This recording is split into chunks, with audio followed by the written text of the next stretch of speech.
ಮುಖ್ಯಮಂತ್ರಿಗಳಾದಂತಹ ಡಿ.ಕೆ. ಶಿವಕುಮಾರ್ ಅವರೇ, ಕೋಲಾರ ಜಿಲ್ಲೆ ಎಂದರೆ ನಿಮಗೆ ಏಕೆ ಅಷ್ಟು ನಿರ್ಲಕ್ಷ್ಯ? ಸತತವಾಗಿ ನಾವು 2 ದಶಕಗಳಿಂದ ನೋಡ್ತಾನೇ ಇದ್ದೀವಿ. ಬಜೆಟ್ನಲ್ಲೂ ಕೋಲಾರ ಜಿಲ್ಲೆಗೆ ಅನ್ಯಾಯ ಮಾಡ್ತಾ ಇದ್ದೀರಾ, ಸಚಿವ ಸ್ಥಾನದಲ್ಲೂ ಅನ್ಯಾಯ ಮಾಡ್ತಾ ಇದ್ದೀರಾ.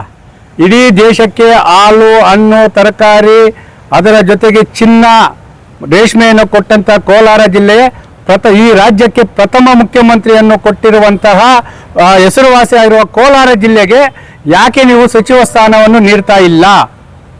ಕಾಂಗ್ರೆಸ್ ನಾಯಕರ ಒಂದು ಗುಂಪುಗಾರಿಕೆ ಮತ್ತು ಇವಾಗೇನು ಕಾಂಗ್ರೆಸ್ ಶಾಸಕರಿದ್ದಾರೆ ಅವರ ಭೂ ಹಗರಣವೇ ಈ ಒಂದು 2ನೇ ಸಚಿವ ಸಂಪುಟದಲ್ಲಿ ಸಚಿವ ಸ್ಥಾನದ ಒಂದು ಆಕಾಂಕ್ಷಿಗಳಾದಂತಹ 4 ಶಾಸಕರಲ್ಲಿ ಯಾರಿಗೂ ಕೊಡದೆ ಸರ್ಕಾರ ಅಂದರೆ ಮಾನ್ಯ ಮುಖ್ಯಮಂತ್ರಿಗಳು ಇವರ ಹೆಸರನ್ನು ಹೈಕಮಾಂಡ್ ಮನೆ ಬಾಗಿಲಿಗೂ ತಲುಪಿಸದ ಮಟ್ಟಕ್ಕೆ ಕೋಲಾರ ಜಿಲ್ಲೆಯ ಕಾಂಗ್ರೆಸ್ ಶಾಸಕರು ನಿರ್ಲಕ್ಷ್ಯ ಮತ್ತು ಭೂ ಹಗರಣದಲ್ಲಿ ಭಾಗಿಯಾಗಿದ್ದಾರೆ. ಇಲ್ಲ, ಅವರ ಒಳ ಜಗಳ ಇದೆಯೇ? ಕಾಂಗ್ರೆಸ್ನಲ್ಲಿ ಏನು 2 ಗುಂಪುಗಳ ಒಂದು ಒಳ ಜಗಳ ಇವತ್ತು ಕೋಲಾರ ಜಿಲ್ಲೆಯನ್ನು ಸಂಪೂರ್ಣವಾಗಿ ನಿರ್ಲಕ್ಷ್ಯ ಮಾಡ್ತಾ ಇದ್ದಾರೆ. ಮಾನ್ಯ ಮುಖ್ಯಮಂತ್ರಿಗಳೇ, ಕೋಲಾರ ಜಿಲ್ಲೆಯನ್ನು ಯಾಕೆ ನಿರ್ಲಕ್ಷ್ಯ ಮಾಡ್ತಾ ಇದ್ದೀರಾ? ನಿಮಗೇನಾದ್ರೂ ಕೋಲಾರ ಜಿಲ್ಲೆಯಲ್ಲಿ ರಾಜ್ಯದ 31 ಜಿಲ್ಲೆಯಲ್ಲಿ ಕೋಲಾರ ಜಿಲ್ಲೆ ಇಲ್ಲ ಅಂತೇಳಿ ಜ್ಞಾಪಕ ಇಲ್ಲ ಅಂತಿದ್ರೆ ದಯವಿಟ್ಟು ನಿಮಗೆ ಕೈ ಮುಗಿದು ಕೇಳ್ಕೊಳ್ತಾ ಇದ್ದೀವಿ, ಪಕ್ಕದ ಆಂಧ್ರ ರಾಜ್ಯಕ್ಕೆ ನಮ್ಮನ್ನು ಸೇರಿಸಿ ಪುಣ್ಯ ಕಟ್ಟಿಕೊಳ್ಳಿ. ಯಾಕಂದರೆ ಪ್ರಥಮ ಸಚಿವ ಸಂಪುಟದಲ್ಲಿ ನೋಡಿದ್ರೆ ಕೊಡಲಿಲ್ಲ, 2ನೇ ಸಚಿವ ಸಂಪುಟದಲ್ಲಿ ಕೋಲಾರ ಜಿಲ್ಲೆಗೆ ಕಿರೀಟ ಬಂದ್ಬಿಡ್ತಾ ಇದೆ, ಸಚಿವ ಸ್ಥಾನ ಕಟ್ಟಾಗಿದೆ, ಉಸ್ತುವಾರಿ ಸಚಿವರು ನೇಮಕ ಮಾಡ್ತಾರೆ, ಕೋಲಾರ ಜಿಲ್ಲೆಯ ರೈತ ಕೂಲಿ ಕಾರ್ಮಿಕರ ಸಮಸ್ಯೆಗಳು ಬಗೆಹರ್ತವೆ, ಬರ ನಿರ್ವಹಣೆ ಮಾಡ್ತಾರೆ, ಟೊಮಾಟೊ ಮಾರುಕಟ್ಟೆ ಜಾಗದ ಸಮಸ್ಯೆ, ಇನ್ನೂ 101 ಸಮಸ್ಯೆಗಳು ಇವತ್ತು ನಮ್ಮದು ಇತ್ಯರ್ಥ ಆಗೋಯ್ತು, ನಮಗೆ ಸ್ವತಂತ್ರ ಸಿಕ್ಬಿಡ್ತು ಅಂತೇಳಿ ನಾವು ಏನು ಪಟಾಕಿ ಸಿಡಿಸೋಣ ಅಂತ ಸಂಭ್ರಮಾಚರಣೆಯಲ್ಲಿದ್ದರೆ ಕೊಟ್ರಪ್ಪ ಕೈಯಲ್ಲಿ ಒಂದು ಚೊಂಬು, 2ನೇ ಕೈಯಲ್ಲಿ ಒಂದು ಚಿಪ್ಪು. ಕೋಲಾರ ಜಿಲ್ಲೆ ಕೊಟ್ಟಿರೋದೇ ಇದು, ಇನ್ನೇನೂ ಕೊಟ್ಟಿಲ್ಲ. ಕೇಳಕ್ಕೆ ಹೋದರೆ ಏನು ಅದು ಇದು ಅಂತ ಹೇಳ್ತಾ ಇದ್ದಾರೆ. ಆದರೆ ಕಾಂಗ್ರೆಸ್ 4 ಶಾಸಕರು ಕೋಲಾರ ಜಿಲ್ಲೆಯನ್ನು ನಿಭಾಯಿಸುವ ಸಚಿವರಾಗಿ ಪ್ರಮಾಣ ವಚನ ಸ್ವೀಕಾರ ಮಾಡುವಂತಹ ಯೋಗ್ಯತೆ 4 ಜನ ಕಾಂಗ್ರೆಸ್ ನಾಯಕರಿಗೆ ಇಲ್ಲವಾ? ಇದು ನಾವು ಪ್ರಶ್ನೆ ಮಾಡ್ತಾ ಇದ್ದೀವಿ. ನಿಮಗೇನಾದರೂ ಕೋಲಾರ ಜಿಲ್ಲೆಯ 4 ಶಾಸಕರು MLC ಅವರಿಗೆ ಕೋಲಾರ ಜಿಲ್ಲೆಯ ಬಗ್ಗೆ ಕಾಳಜಿ ಇದ್ದು ನಿಮಗೆ ಮೋಸ ಮಾಡಿರುವ ರಾಜ್ಯ 2ನೇ ಸಚಿವ ಸಂಪುಟದ ಮಾನ್ಯ ಮುಖ್ಯಮಂತ್ರಿಗಳು ಮತ್ತು ಹೈಕಮಾಂಡನ್ನು ನೀವು ಪ್ರಶ್ನೆ ಮಾಡಬೇಕು, ನಿಮ್ಮ ತಾಕತ್ತನ್ನು ಸೋರಿಸಬೇಕಂತಿದ್ರೆ ದಯವಿಟ್ಟು ಚೊಂಬು ಚಿಪ್ಪು ಕೊಟ್ಟಿರುವ ಸರ್ಕಾರಕ್ಕೆ ಎಚ್ಚರಿಕೆ ನೀಡಲು ನಿಮಗೇನಾದ್ರು ಮಾನ ಮರ್ಯಾದೆ ಗೌರವ ಇದ್ದರೆ, ನಮ್ಮ ಜಿಲ್ಲೆಯ ಬಗ್ಗೆ ಸ್ವಾಭಿಮಾನ ಅನ್ನೋದಿದ್ದರೆ ಈ ಕೂಡಲೇ ದಯವಿಟ್ಟು ಹೇಳ್ತಾ ಇದ್ದೀನಿ, ರಾಜೀನಾಮೆ ಕೊಟ್ಟು ಆ ಒಂದು ಸರ್ಕಾರಕ್ಕೆ ಬಿಸಿ ಮುಟ್ಟಿಸಿ. ಇಲ್ಲವಾದರೆ ಮಾನ್ಯ ಮುಖ್ಯಮಂತ್ರಿಗಳೇ, ನೀವು ಜಿಲ್ಲೆಯವರನ್ನು ಕೋಲಾರ ಜಿಲ್ಲೆಯ ಉಸ್ತುವಾರಿ ಸಚಿವರನ್ನಾಗಿ ಮಾಡಿ ಅವರಿಗೆ ಗಾಳಿ ಗೊತ್ತಿಲ್ಲದೆ ರೈತ ಕೂಲಿ ಕಾರ್ಮಿಕರನ್ನು ನಿರ್ಲಕ್ಷ್ಯ ಮಾಡುತ್ತಿರುವುದನ್ನು ಖಂಡಿಸಿ ಆಗಸ್ಟ್ 15ರ ಶನಿವಾರ ಏನು ಸ್ವಾತಂತ್ರ್ಯ ದಿನಾಚರಣೆ ಇದೆ, ಆ ಸ್ವಾತಂತ್ರ್ಯ ದಿನಾಚರಣೆಯಂದು ಹೊರ ಜಿಲ್ಲೆಯ ಉಸ್ತುವಾರಿ ಸಚಿವ ಹಟಾವು, ಕೋಲಾರ ಜಿಲ್ಲೆ ಬಚಾವು, ಜೊತೆಗೆ ಕೋಲಾರ ಜಿಲ್ಲೆಯನ್ನು ನಿರ್ಲಕ್ಷ್ಯ ಮಾಡುತ್ತಿರುವ ಈ ಸರ್ಕಾರಕ್ಕೆ ಎಚ್ಚರಿಕೆ ನೀಡಲು ನಮ್ಮನ್ನು ಆಂಧ್ರ ರಾಜ್ಯಕ್ಕೆ ಸೇರಿಸಿ ಪುಣ್ಯ ಕಟ್ಟಿಕೊಳ್ಳಿ. ಯಾಕಂದರೆ ಆ ರಾಜ್ಯದಲ್ಲಿ ಕುಡಿಯೋ ನೀರು ಕೊಡ್ತಾರೆ, ರೈತರ ಸಮಸ್ಯೆಗಳಿಗೆ ಬಗೆಹರಿಸ್ತಾರೆ, ಸರ್ಕಾರದ ಯೋಜನೆಗಳನ್ನು ಮನೆ ಬಾಗಿಲಿಗೆ ತಲುಪಿಸುವಂತಹ ಆಂಧ್ರ ರಾಜ್ಯಕ್ಕೆ ನಮ್ಮ ಕೋಲಾರ ಜಿಲ್ಲೆಯನ್ನು ಸೇರಿಸಿ ಪುಣ್ಯ ಕಟ್ಟಿಕೊಳ್ಳಿ.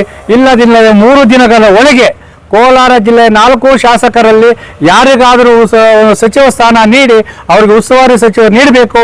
ಇಲ್ಲವಾದರೆ ರೈತ ಸಂಘದಿಂದ ಆಗಸ್ಟ್ 15ರ ಸ್ವತಂತ್ರ ದಿನಾಚರಣೆಯಂದು ಏನು ಹೊರ ಜಿಲ್ಲೆಯ ಉಸ್ತುವಾರಿ ಸಚಿವರಿಗೆ ಗೆರಾವ್ ಹಾಕುವ ಮುಖಾಂತರ ನ್ಯಾಯ ಪಡೆದುಕೊಳ್ಳುವ ಎಚ್ಚರಿಕೆಯನ್ನು ನೀಡ್ತಾ ಇದ್ದೀನಿ.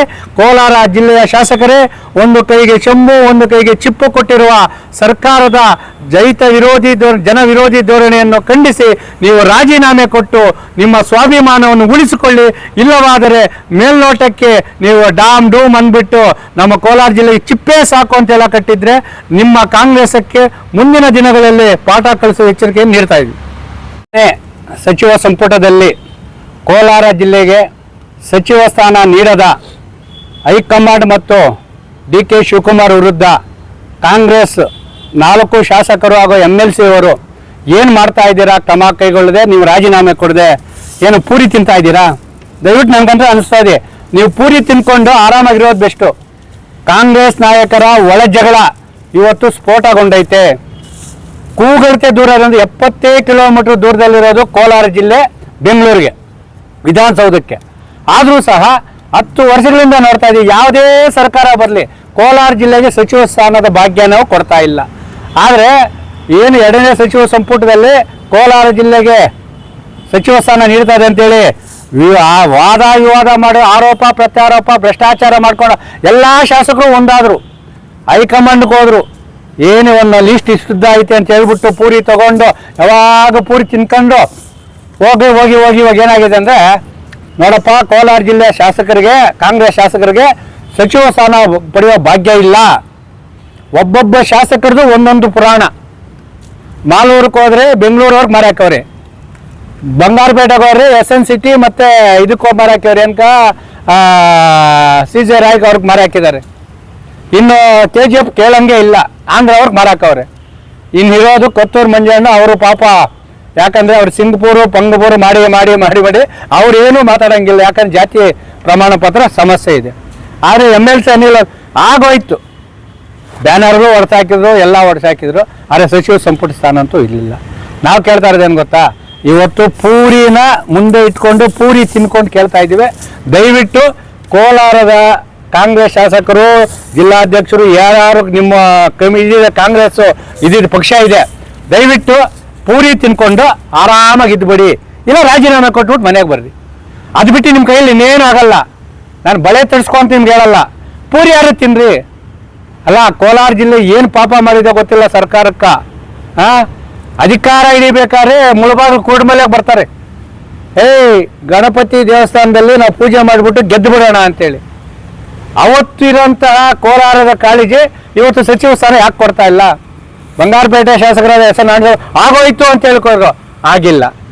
ಮಾಲೂರು ನಂಜೇಗೌಡರು ಆಗಿಲ್ಲ.